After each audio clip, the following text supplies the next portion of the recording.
Rich, tell us how either the machine or the people determine what's newsworthy and what goes onto the site. Is it the source? Is it the headline? Is it your perception of what's new? What is it? You know, it's a combination of so many different things. Obviously, a big story is always going to make it on there. Something that is invaluable to technology or breaking news or something like that. But then you see things on there that are sort of opinion-oriented, or they're, just an interesting gadget. So it really just runs the gamut of anything that is interesting, anything that maybe a human finds interesting or the computer finds that says, hey, no, this is got to be on there because so many people are talking about it in different ways. So, I mean, there's so many ways of sharing information on the web these days, and our back end of Techmeme takes a lot of that into consideration. Throw us on top of there, and it really means that you can go to this site and not miss a thing. So everyone wants to know, how do I get on Techmeme? How do I get on Techmeme? Really, my advice to them is just to do a great job, break news stories, do a great story, have interesting information, have information that's different than what other people have, and that all plays into account. Another way to get on Techmeme is to send us a tip.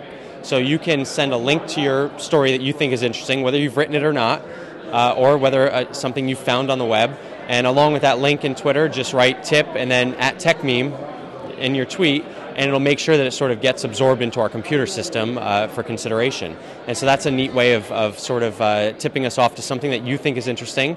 And it's like having a million human editors out there instead of just me and the rest of the team. It's interesting. The value of the site to me, as a person who was using it, being in the tech industry for a while before editing Techmeme, is really that you can go there and know that you're covered. So you can go to so many websites these days. You can check every blog. You can have a million feeds in your Google Reader or whatever RSS reader you use. You can follow Twitter all day. But at the end of the day, you always feel like you might be missing something. You might not know what the people are talking about on the web. That's, if you're not subscribed to that site or you're not following that person on Twitter. So I think the value of Techmeme is really that you go there and you know that you're not missing anything, because there's so many ways that something can get on there, whether it's the smallest blog that someone writes themselves and it sort of bubbles up on there, or whether it's the biggest breaking news. You go there and you're going to find your information. For me personally, when I get like a cell phone, or if let's say I'm on the iPhone or on the Android platform, I want to know like what's coming out on this, or what did Google introduce today, or what did Bing do differently today. I know it's all going to be on there, whether I don't have to go to a million different sites to find that out. Nowadays, I'm reading everything that goes on there anyway, so I pretty much know even before it's on the site.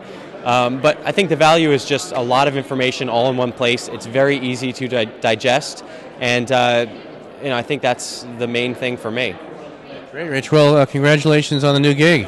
Thank you. It's exciting, and I also want to tell you that we also do have other sites that not everyone knows about that are also interesting and also use the same sort of algorithmic sauce.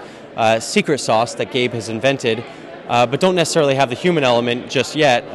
But we also have WeSmirch, which is a great celebrity. If you're just interested in sort of celebrity news and you just want to know what's going on, check out WeSmirch.com. Very interesting. You'll always find something to talk about on there.